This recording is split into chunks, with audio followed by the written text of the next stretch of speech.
এই সমাজের বাস্তব কিছু কথা বলি।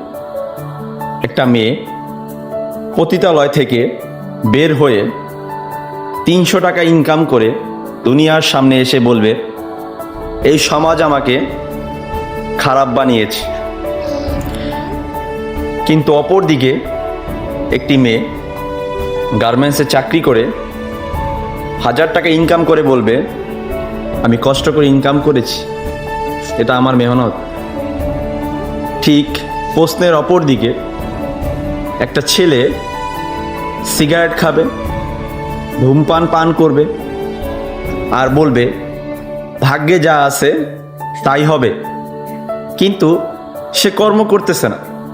কিন্তু প্রশ্নের অপর দিকে দেখবেন সেই সিগারেট বিক্রির জন্য একটা ছেলে সেলসম্যান, সে কষ্ট করতেছে, মেহনত করতেছে এবং সিগারেট বিক্রি করে টাকা উপার্জন করতেছে।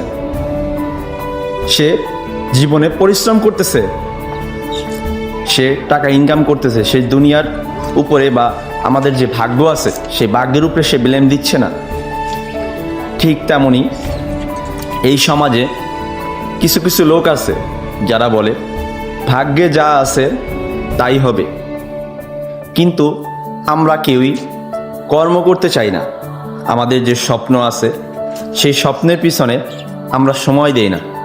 আমরা ঘুমিয়ে ঘুমিয়ে স্বপ্ন দেখতে বেশি পছন্দ করি আর যা বলি যে ভাগ্যে যা আছে তাই হবে, এটা আসলে ঠিক না। আপনাকে কর্ম করতে হবে।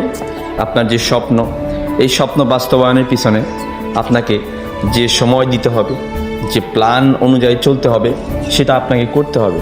না হলে আপনি ঘুমিয়ে ঘুমিয়ে স্বপ্ন দেখলে এই পৃথিবী, এই সমাজ আপনার স্বপ্ন কখনোই পূরণ করবে না, অসম্ভব, নেভার।